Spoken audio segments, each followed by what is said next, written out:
Welcome everyone, and thanks for tuning in today. In this video, we're going to learn how to add a new place on the map using the Maps.me app on your phone.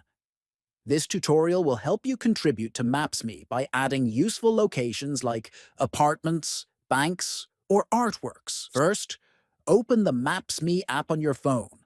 Next, look at the bottom right and tap on the option called More. Then, select Add Place on Map. You'll see a map appear, and now you can choose the exact spot where you want to add the place. Once you've selected the location, tap on Done. After that, choose the category that best fits your place.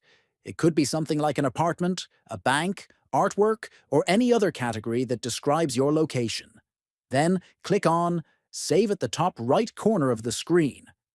But remember, you must be signed in to your Maps.me account to save the new place successfully. If you're not signed in, log into your account first before saving your entry. If you found this video useful, don't forget to subscribe to the channel, like the video, and share it with your friends. Thanks for watching, and see you in the next one.